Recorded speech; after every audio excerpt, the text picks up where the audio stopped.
Hello, അസ്സലാമു അലൈക്കും. എന്താണ് എല്ലാവരും വിശേഷം? ഈ ചൂടത്ത് എന്ത് വിശേഷമല്ലേ? ഭയങ്കര ചൂടാണ്. നമ്മുടെ പാലക്കാട് തന്നെ ഭയങ്കര ചൂടാട്ടോ. ചൂട് കൊണ്ട് പാമ്പ് കടിച്ചിട്ട് ആൾക്കാർ മരണപ്പെടുന്ന കേൾക്കുമ്പോൾ തന്നെ ന്യൂസിലേ. അപ്പം ഞാൻ ഇന്നലെ വീഡിയോ ഇട്ടപ്പോൾ നിങ്ങളോട് പറഞ്ഞിട്ടുണ്ടായിരുന്നു ചെറിയൊരു വിഷമമുണ്ട് എന്ന്. വിഷമം പറഞ്ഞാൽ വിഷമമൊന്നുമല്ല, കേട്ടപ്പോൾ ഒരു ഇടങ്ങേറ് കേട്ടോ. വേറൊന്നുമല്ല, നമ്മളോട് ഇവിടുന്ന് താമസം മാറാൻ പറഞ്ഞേക്കണം കേട്ടോ. അപ്പം ഞാൻ ചൂട് കൊണ്ട് താഴെ വന്നിരിക്കട്ടെ. ഭയങ്കര ചൂട്, ചുട്ടിട്ട് എവിടെയും നിൽക്കാൻ പറ്റുന്നില്ല. അങ്ങനെ ഒരു അവസ്ഥ. കടക്കണ അവിടെ നിന്ന് എണിച്ച് ഓടി വന്നാൽ ചൂട് കാരണം. അപ്പോൾ ഇവിടുന്ന് താമസം മാറാൻ പറഞ്ഞിരിക്കുകയാണ് കേട്ടോ. അപ്പോൾ നമ്മൾ വന്നിട്ട് 10 മാസം ആവാനായി. എഗ്രിമെൻ്റൊക്കെ ഒരു വർഷത്തിന് എഴുതിയിട്ടുണ്ട്. എന്നാലും അവരിപ്പോൾ നമ്മളോട് ആളധികമാണ്, അതുകൊണ്ട് ഒഴിയാൻ പറയുകയാണ്. ആളധികം എന്നാണ് പറയുന്നത്. നിങ്ങൾക്കും കുട്ടികൾക്ക് ഞങ്ങൾ ഇത്രയും കുട്ടികളുള്ളവർക്കേ ഞങ്ങൾ കൊടുക്കൂല എന്ന് വിചാരിച്ചതാണ്.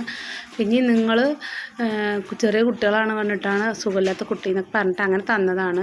അപ്പോൾ അതിപ്പോൾ ഇപ്പിയൊക്കെ ഉണ്ട് എന്ന് പറഞ്ഞപ്പോൾ ആളധികം എന്ന് പറഞ്ഞിട്ടാട്ടോ അവർ പറയുന്നത്. ഇപ്പിയുള്ളത് അധികമാണ്, ആളധികം എന്ന് പറയണം കേട്ടോ അവർ. അപ്പോൾ നമുക്ക് ആളധികം പറയുമ്പോൾ ഉമ്മാനിപ്പാനി നമുക്ക് ഒഴിവാക്കാൻ പറ്റില്ലല്ലോ, അവരെ നോക്കാൻ ആരുമില്ലല്ലോ. അപ്പോൾ ഇത്ര ദിവസം ഇപ്പോൾ എളാമാൻ്റെ അവിടെ ആയിരുന്നു കേട്ടോ. അവിടെ ഇവിടെയൊക്കെ ആയിട്ട് നിൽക്കുക ചെയ്യും. ഇപ്പം ആങ്ങളുടെ അവിടേക്കൊന്നും പോകില്ല, ആങ്ങളുടെ അവിടേക്കും പോകില്ല കേട്ടോ. അമ്മക്ക് എന്താ അങ്ങോട്ട് പോകണത് ഭയങ്കര ഇഷ്ടമില്ല, എന്താണെന്നറിയില്ല.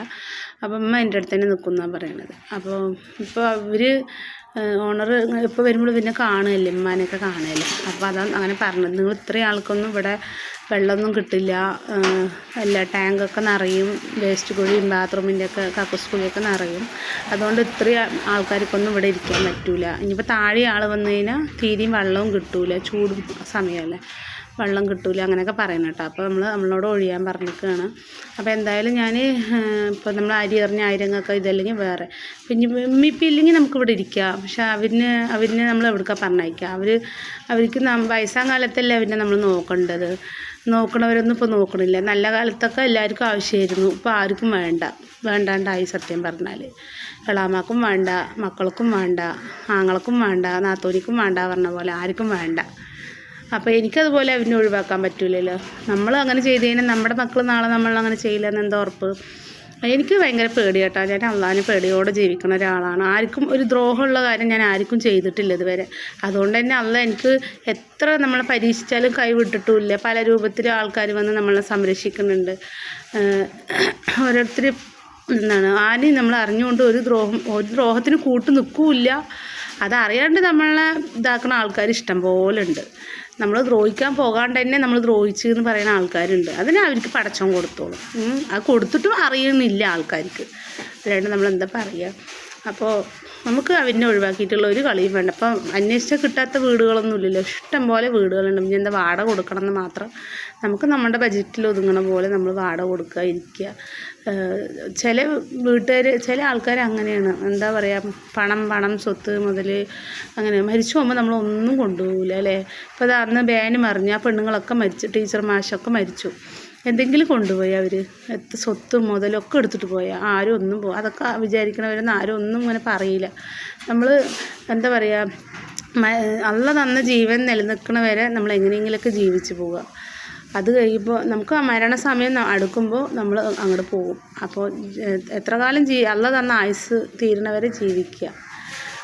അപ്പോൾ ഓരോരുത്തർ കണ്ടില്ലേ, വയസ്സായവനെ നോക്കാൻ വയ്യ പറഞ്ഞിട്ട് അവിടെ ഇവിടെയൊക്കെ ആക്കണമല്ലേ. നമുക്കൊന്നും അതുപോലെ നമുക്ക് ഒരിക്കലും നമ്മൾ ചെയ്യൂല കേട്ടോ. അപ്പോൾ അതാ ഒരു ആളധികമായി നിങ്ങൾ ഒഴിഞ്ഞപ്പോൾ ഞാൻ അതാ വേറെ വീട് നോക്കി. രണ്ട് ദിവസം കൊണ്ട് തന്നെ വീട് ശരിയായിട്ടുണ്ട് കേട്ടോ. നമുക്ക് ഇവിടുന്ന് കുറച്ച് ദൂരം ഉണ്ട് തന്നെ ഉള്ളൂ. റിയാസ്ക്കാർക്ക് സ്കൂട്ടർ ഇപ്പോൾ എടുക്കാനൊക്കെ ബുദ്ധിമുട്ടാണ്. അതുകൊണ്ട് എന്നാലും നമ്മുടെ തന്തയും തള്ളി നമ്മുടെ സ്വർഗം പറയണം, നമ്മുടെ തന്തയും തള്ളി ഇരിക്കണ കാലം വരെയാണ് നമ്മുടെ സ്വർഗം. അപ്പോൾ നമുക്ക് പറ്റുന്ന പോലെ അവനെ നോക്കുക, അത്ര തന്നെ. ഇപ്പാനെ നോക്കിയിട്ടില്ല എന്നല്ല, ഇപ്പം അവിടെ ഇവിടെയൊക്കെ ആയിട്ട് ഇരിക്കുന്നുണ്ട്, ഇല്ല എന്നല്ല. എന്നാലും നമ്മൾ എന്താ പറയുക, നമ്മുടെ അമ്മമാർ നമ്മളെ വളർത്താൻ എത്ര കഷ്ടപ്പെട്ടു. എൻ്റെ അമ്മയൊക്കെ എന്നെ വളർത്താൻ നല്ല കഷ്ടപ്പെട്ടിട്ടുണ്ട് കേട്ടോ, ചെറുതിലൊക്കെ. അതുകൊണ്ട് തന്നെ ആ വേദന എനിക്ക് നല്ല അറിയും. അതുകൊണ്ട് ഞാൻ ഒരിക്കലും എൻ്റെ ജീവൻ തുടിക്കുന്നത് വരെ ഞാൻ അവനൊരിക്കലും കൈവിടില്ല. എങ്ങനെയെങ്കിലുമൊക്കെ ജീവിക്കും. അപ്പോൾ ദേഷ്യം വരുമ്പോൾ പലതും പറയില്ല എന്നല്ല, നമ്മൾ അപ്പോഴത്തെ ദേഷ്യത്തിൽ നമ്മളങ്ങനെ പറഞ്ഞു പോണതാണ്. എന്നാലും നമ്മൾ അങ്ങനെ ആരും കൈവിടില്ല. അപ്പോൾ ഞാനിത് അമ്മക്ക് വേണ്ടിയിട്ടാണ് കേട്ടോ. വീട് അലഞ്ഞ് നമുക്ക് കുറച്ച് ദൂരെയാണെങ്കിലും നല്ലൊരു വീട് കിട്ടിയിട്ടുണ്ട് മാഷാ അല്ലാ. അപ്പോൾ ഇവർ ഇനി നമുക്ക് അഡ്വാൻസ് തന്നു കഴിഞ്ഞാൽ നമ്മൾ ഇവിടുന്ന് അവർ പറയുന്ന സാധനങ്ങളൊക്കെ കടത്തി കഴിഞ്ഞിട്ട് അഡ്വാൻസ് തരുള്ളൂ എന്നാണ് പറയുന്നത്. അപ്പോൾ നമ്മൾ എന്തായാലും അഡ്വാൻസ് കുറച്ചെങ്കിലും തന്നു കഴിഞ്ഞാൽ നമുക്ക് കുറച്ച് കടത്താമല്ലോ. ഇവർ തന്നാലല്ലേ നമുക്ക് അവിടെ കൊടുക്കാൻ പറ്റുള്ളൂ. അപ്പോൾ കുറച്ച് ദൂരമാണ്. റിയാസ് കാക്കാണ് പാവം. സ്കൂൾ ട്രിപ്പ് എടുക്കാനൊക്കെ ഭയങ്കര ബുദ്ധിമുട്ടാണ് ആൾക്ക്. അത്രയും ദൂരത്തുനിന്ന് കുറച്ച് ദൂരമായിപ്പോയി കേട്ടോ. നമ്മളിവിടെ കുറേ അന്വേഷിച്ചു. ഇവിടെ ഞാൻ കുറേ അന്വേഷിച്ചു. ഇവിടെ ഞാൻ ഇരുന്നവിടെയൊക്കെ അന്വേഷിച്ചു കേട്ടോ. എല്ലാവരും എന്താ പറയുന്നതെന്നറിയാം, ഒരു ഉമ്മയും വാപ്പയും 2 കുട്ടികൾ, അല്ലെങ്കിൽ 4 കുട്ടികൾ. 4 കുട്ടികൾക്കൊന്നും കിട്ടാനേ ഇല്ല. ഒരു വാപ്പയും ഉമ്മയും 3 ആളോ 4 ആളോ 4 ആൾ, അതിൽ കൂടുതൽ ആൾക്കാർക്ക് വീട് കിട്ടാനില്ല സത്യം പറഞ്ഞാൽ. അപ്പോൾ നമുക്ക് സ്വന്തമായിട്ട് പഠിച്ചും വേഗം ഒരു വീട് തെറ്റേലേ. അതാണ് ഞാനിപ്പോൾ അള്ളാഹിനോട് 5 നേരം പ്രാർത്ഥിക്കുന്നതാണ്. ആരും ഇറങ്ങിപ്പോന്ന് പറയല്ലേ. നമുക്കത് കേൾക്കുമ്പോൾ ഒരു വിഷമമല്ലേ. അപ്പോൾ എന്തായാലും ഇപ്പോൾ നോക്കിയിട്ടുണ്ട്. ഇനിയിപ്പോൾ നമുക്ക് ഇവിടുന്ന് ഒഴിയേണ്ട ഒരു 1-ാം തീയതിയൊക്കെ ആയിട്ട് ചിലപ്പം മാറാനുള്ള സാധ്യത ഉണ്ട് കേട്ടോ. അഡ്വാൻസ് കിട്ടാണ്ട് നമുക്കൊന്നും ചെയ്യാൻ പറ്റില്ലല്ലോ. അപ്പോൾ അവരത് തരട്ടെ. അഡ്വാൻസ് കിട്ടിയിട്ട് വേണം. നമുക്ക് അവധിയും കുറ്റം പറയാൻ പറ്റില്ലല്ലോ.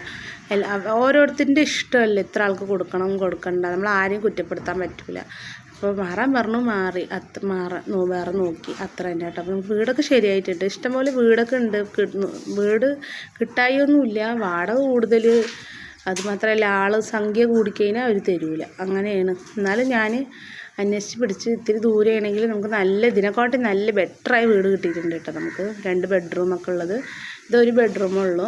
നമുക്ക് നോക്കിയത് 2 ബെഡ്റൂമൊക്കെ ഉണ്ട് കേട്ടോ. അപ്പോൾ നല്ല വീട് തന്നെയാണ് നമുക്ക് അള്ളാ തന്നിക്കണത്. അള്ളാഹിനോട് ഞാൻ 5 നേരം അള്ളാഹിനോട് പ്രാർത്ഥിക്കണത് അത് തന്നെ കേട്ടോ. നമ്മൾ എത്രയൊക്കെ അള്ള പരീക്ഷിച്ചാലും അള്ള നമ്മളെ കൈവിടൂല. കാരണം നമ്മളൊരു തെറ്റ് ചെയ്യണില്ലല്ലോ. അതുകൊണ്ട് തന്നെ തീരെ പേടിയില്ല. തെറ്റ് ചെയ്യണവർക്ക് തന്നെ അത് തിരിച്ചടിക്കും. നമ്മളെ ദ്രോഹിക്കുന്നവർക്ക് അള്ള കൊടുക്കും. അള്ളാഹ്ക്ക് വിട്ടുകൊടുക്കുക ഒക്കെ. അങ്ങനെ ഞാൻ വിചാരിക്കുന്ന ഒരാളാണ് ഞാൻ. അപ്പോൾ എന്തായാലും വീട് ഒരുപാട് ദീർഘിപ്പിക്കണില്ല. ഇനി നമ്മൾ വീട് മാറുന്ന കാര്യങ്ങളൊക്കെ ആയിട്ടുള്ള വീഡിയോസൊക്കെ ആയിട്ടൊക്കെ വരാം കേട്ടോ. അപ്പോൾ എത്രയും പെട്ടെന്ന് സ്വന്തം ഒരു വീടാകാൻ വേണ്ടി നിങ്ങളൊക്കെ പ്രാർത്ഥിക്കുക. എൻ്റെ ഉമ്മാനിപ്പാനും പെരുവഴിയിൽ ഇറക്കാൻ പറ്റില്ലല്ലോ എനിക്ക്.